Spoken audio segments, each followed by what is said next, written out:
voice of a cantor.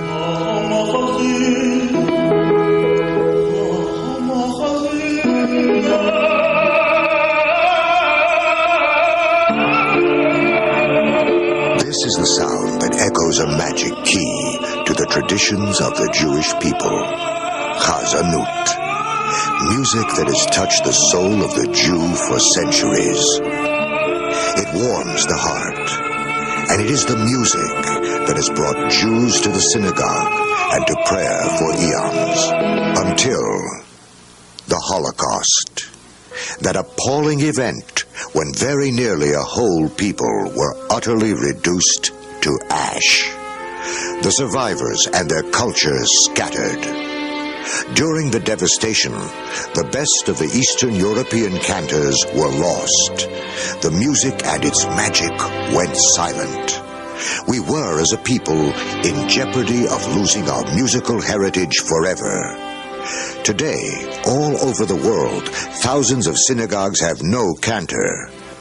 But song once sung cannot be burned. It hovers above the earth until singers call it down once again.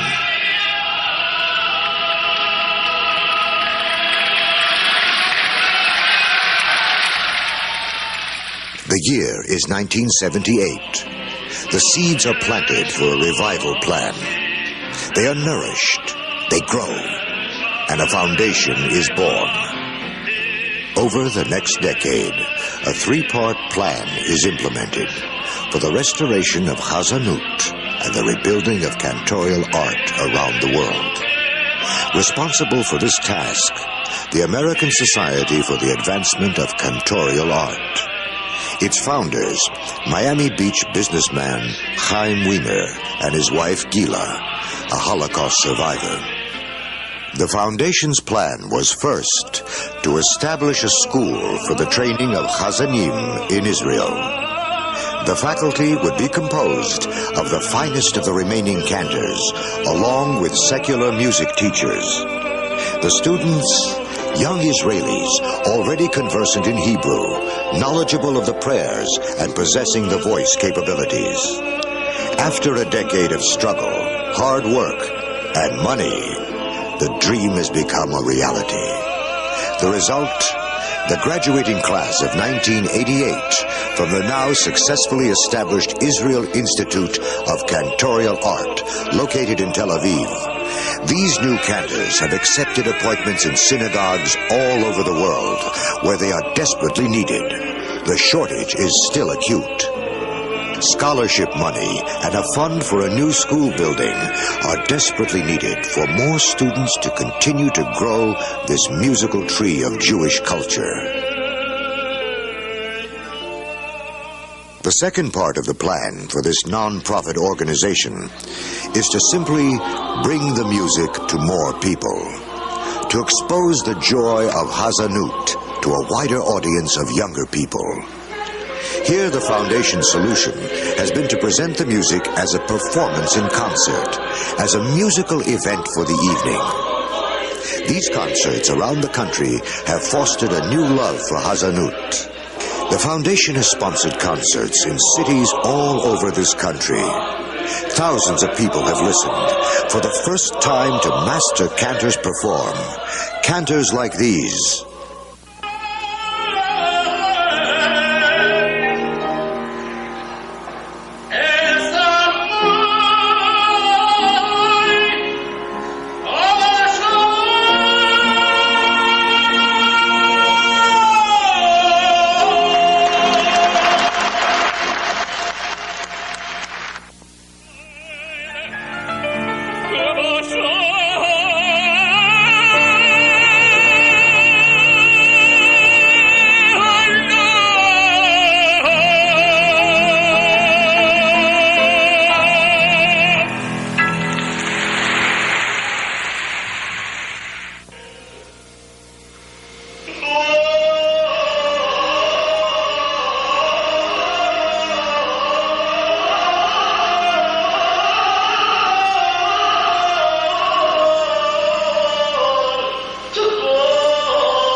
The performances have touched the heart and souls of a new generation of Jews and rekindled the feelings of others.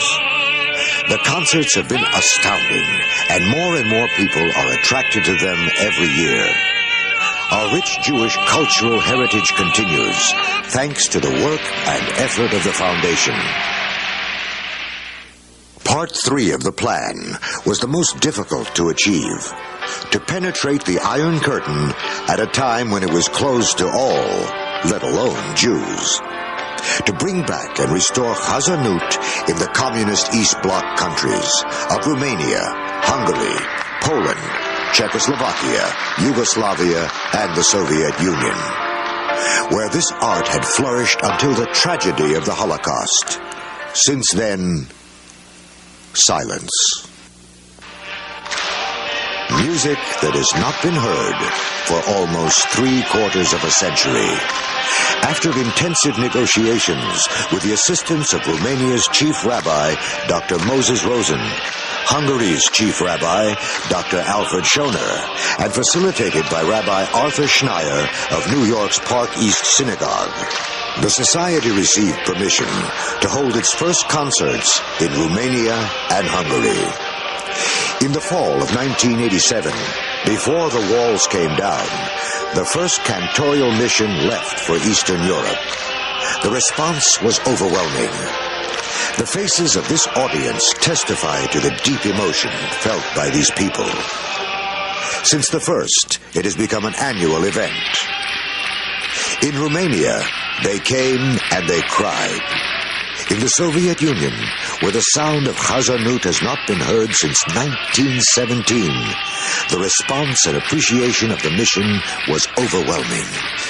These concerts have been made possible with the assistance of Konstantin Hartchev, Minister of Religion of the USSR, along with the Soviet Children's Fund in the name of V.I. Lenin, and Moscow's Chief Rabbi, Abraham Sheyevich. Now this mission has been established, and it has been a tremendous success. The door has been opened. There has been an extraordinary spiritual reawakening. In 1988, students from the Israel Institute of Cantorial Art conducted High Holy Day services in 6 Romanian cities. 2 students traveled to Moscow and Leningrad for services there, all subsidized by the foundation. The flame has been rekindled. We will keep Chazanut alive in Eastern Europe. The 3 parts of the foundation's plan have all been implemented, but the work has just begun. The work of raising funds in order to continue. You have seen 10 years of our activities, and the achievements are great. In order for us to proceed, we have to build a building for our school in Tel Aviv. Your help is needed. Your contribution is tax deductible. If you want your children to have Chazanut in their lives, please help us. For 5,000 years, the Jewish people have struggled to maintain their beliefs, traditions, and identity as a nation of people. The music that has been created and loved over the centuries is the key. It must not be lost. Today, you as a Jew must take up the cause for future generations.